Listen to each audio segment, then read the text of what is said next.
میری شفٹ ختم ہو چکی تھی اور میں گھر جانے کے لیے ریڈی ہو رہا تھا۔ اس رات کاؤنٹر پہ میں اکیلا ہی کام کر رہا تھا کہ اچانک فون کی بیل رنگ ہوئی۔ میں نے فون ریسیو کیا اور کہا ہیلو، لیکن کوئی جواب نہیں ملا۔ میں نے پھر سے کہا Is there anyone؟ جب پھر سے کوئی جواب نہیں ملا تو میں نے فون رکھ دیا۔ 10 سیکنڈ بعد پھر سے فون کی رنگنگ ہوئی۔ اس بار میرے ہیلو کہتے ہی کسی اولڈ اور کریپی آواز نے مجھے جواب دیا۔ اسے ایک ریگولر چکن سپریم پیزا چاہیے تھا۔ میں فون پہ تو خاموش رہا، لیکن مجھے اندر ہی اندر بہت غصہ آ رہا تھا، کیونکہ میں گھر جانا چاہ رہا تھا اور اب ایک اور آرڈر۔ میں نے اپنے باس کو بولا کہ کوئی ڈیلیوری بوائے اویلیبل ہے، تو جواب میں باس نے کہا کہ یہ ڈیلیوری تمہیں خود ہی کرنی پڑے گی، کیونکہ رات کے 12 بجے سب اسٹاف کا آف ہو چکا تھا۔ پہلے تو میں بہت اپسیٹ ہوا، لیکن پھر جانا بہتر سمجھا کیونکہ مجھے ایک ایکسٹرا ٹپ بھی ملتی۔ میں نے ایڈریس نوٹ ڈاؤن کیا اور کہا کہ میں جلدی آپ کو پیزا ڈیلیور کر دوں گا، لیکن اس سے پہلے ہی فون کال کر چکا تھا، جو کہ مجھے بہت عجیب لگا۔ میرے باس نے ڈیلیوری کے بعد مجھے گھر جانے کا کہا، کیونکہ جب تک میں واپس آتا پیزا شاپ بند ہو چکی ہوگی۔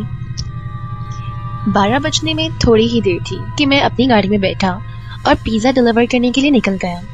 دیے گئے گھر کا ایڈریس بہت سنسان جگہ پہ تھا، نہ وہاں لوگ تھے اور نہ اسٹریٹ لائٹس۔ گوگل میپ کی مدد سے میں گھر تک پہنچا۔ وہ چھوٹا سا پرانا 1 فلور گھر تھا۔ میں نے پیزا اٹھایا اور گھر کی طرف چل پڑا۔ اس گھر کی سب لائٹس آف تھیں۔ میں نے آگے بڑھ کر بیل بجائی، اسی ہوپ میں کہ دیا گیا ایڈریس غلط نہ ہو، لیکن کسی نے گیٹ نہیں کھولا۔ میں نے پھر سے بیل بجائی، لیکن کسی نے آنسر نہیں کیا۔ میں اب وہاں سے جانے ہی والا تھا کہ میں نے اپنے رائٹ سائڈ پہ ونڈو پہ کسی کو کھڑا دیکھا۔ میں پہلے تو کافی ڈر گیا، پھر میں نے اس ونڈو کی طرف بڑھنے لگا۔ اس ونڈو پہ ایک بوڑھی عورت کھڑی تھی۔ وہ بلینک ایکسپریشنز کے ساتھ مجھے گھور رہی تھی۔ ونڈوز سے میں نے اسے آواز دی کہ اس کا پیزا میرے پاس ہے، لیکن اس نے کچھ رسپونڈ نہیں کیا۔ میں نے اور چلا کر کہا، تبھی اس کے فیس پہ ایک خطرناک اسمائل آئی اور وہ ونڈو سے میری جانب لگ گئی۔ اتنی ڈرونی عورت اور خطرناک اسمائل میں نے آج تک نہیں دیکھی تھی۔ میں اتنا ڈر گیا کہ میں وہاں سے صرف بھاگنا چاہا۔ میں بھاگتا ہوا اپنی کار میں آ کے بیٹھا اور پیزا کو میں نے پیسنجر سیٹ پر رکھا۔ میں یہ بات فوراً اپنے باس کو بتانا چاہا۔ میں نے کار کو اندر سے لاک کیا اور باس کو فون کال کیا۔ اسی وقت میری نظر پیسنجر سیٹ کی ونڈو پہ پڑی۔ وہ بوڑھی عورت ابھی بھی مجھے خطرناک اسمائل کے ساتھ دیکھ رہی تھی۔ میں نے اپنی گاڑی اسٹارٹ کی اور اتنی تیزی سے چلائی کہ پیچھے مڑ کے بھی نہیں دیکھا۔ اس کے بعد کبھی میرے باس نے مجھے اتنی لیٹ نائٹ ڈیلیوری کے لیے نہیں بھیجا۔ میرا نام عادل ہے اور میں ایک ڈاکٹر ہوں۔ میرا کلینک کراچی میں ہے اور میں خود حیدرآباد میں رہتا ہوں۔ 3 سال پہلے میری شادی ہوئی۔ کلینک بہت اچھا چل رہا تھا، گھر میں پرسکون ماحول تھا، ہر چیز بہت اچھے سے چل رہی تھی کہ ایک دن میرے ساتھ ایک پراسرار واقعہ پیش آیا۔ میں خاموشی پسند تھا، مجھے اس لیے شہر سے تھوڑا دور رہنا پسند تھا۔ میں صبح شام آدھا گھنٹہ ڈرائیو کر کے کلینک جاتا۔ سب کچھ نارمل چل رہا تھا جب تک اس بھیانک چڑیل سے میرا سامنا نہیں ہوا۔ ایک دن کلینک بند کرنے کے بعد رات کا ٹائم تھا، میں تھک چکا تھا۔ کلینک سے نکلتے نکلتے مجھے رات کے 11 بج گئے تھے۔ تبھی اچانک میری گاڑی کے سامنے ایک بلی آ گئی۔ میں نے زور سے بریک لگایا اور بال بچا۔ ایکسیڈنٹ سے زیادہ حیرت کی بات یہ تھی کہ جب بلی نے میری گاڑی کی طرف دیکھا تو اس نے اپنے منہ میں ایک کھوپڑی پکڑی تھی۔ میں تو حیران رہ گیا کیونکہ ایک بلی اتنی بڑی کھوپڑی اپنے منہ میں کیسے دبائی تھی۔ خیر، میں نے بات کو نظر انداز کیا، گاڑی ریورس کی اور سائڈ سے گاڑی نکال کر اپنے گھر کی طرف چل گیا۔ میں نے جب ریئر ویو میرر سے دیکھا تو وہ بلی کا سائز بڑھ رہا تھا۔ وہ اتنی بڑی ہوتی چلی جا رہی تھی اور میری گاڑی کے پیچھے بھاگتے ہوئے آ رہی تھی۔ میں بہت ڈر گیا۔ تقریباً 70 کلومیٹر تک وہ میرے پیچھے بھاگی اور پھر اس نے چڑیل کا روپ بدل دیا۔ پھر وہ مزید تیز بھاگنے لگی۔ ایون میری کار کی سپیڈ بھی کم پڑ گئی تھی، پھر اچانک وہ عورت میرے سامنے آ گئی. میں نے بریک لگانا چاہا تو بہت دیر ہو چکی تھی. ایک زوردار چیخ کی آواز آئی. میں نے جب بیک مرر سے دیکھا تو وہ چڑیل میری بیک سیٹ پر بیٹھی زور زور سے رو رہی تھی. میرے رونگٹے کھڑے ہو گئے. میں اپنی جگہ سے ہل نہیں پا رہا تھا. میری گاڑی بھی بریک کی وجہ سے رک گئی. پھر وہ ایک دم سے رونے کی آواز بند ہو گئی. میں نے دیکھا تو وہ سیٹ پہ نہیں تھی. میں نے فوراً گاڑی سٹارٹ کی اور بھاگنے کی کوشش کی. تھوڑا آگے ہی گیا تھا کہ ساتھ والی سیٹ پہ وہ عورت بیٹھی میری طرف دیکھ رہی تھی اور ایک دم سے وہ ہنسی اور اس کا سر کٹ کر مجھ پہ گر گیا اور مجھ سے گاڑی آؤٹ آف کنٹرول ہو گئی. راستہ سنسان تھا.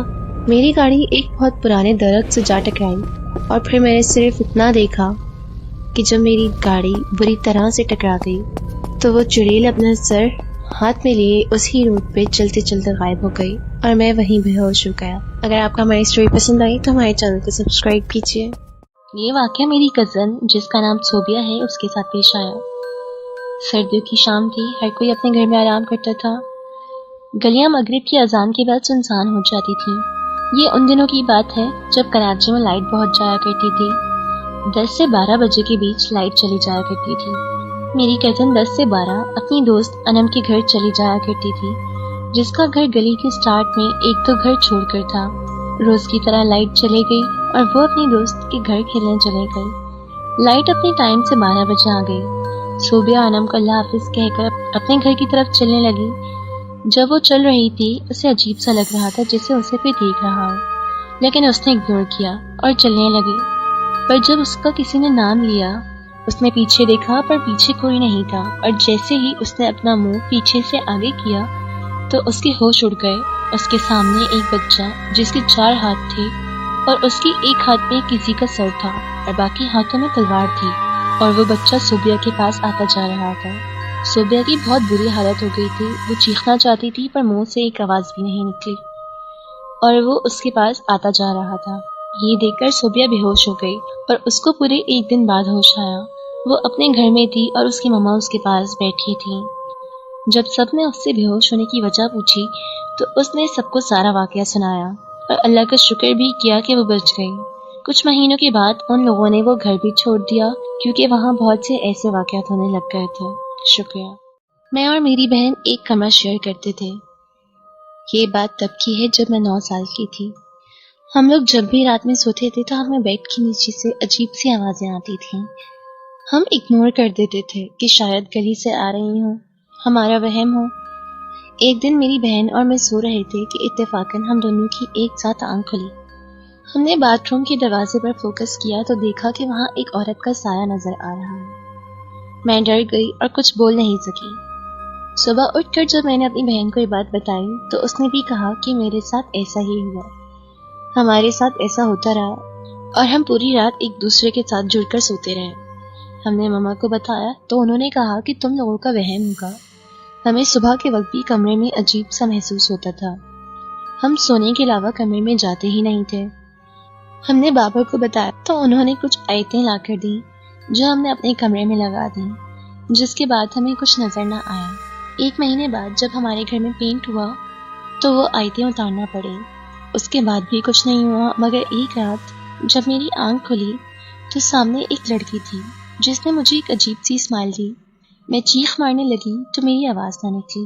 میرے آنسو نکلنے لگے. پھر میرے بازو پر ایک عجیب سا درد ہوا اور میری آنکھیں نہ چاہتے ہوئے بند ہو گئی.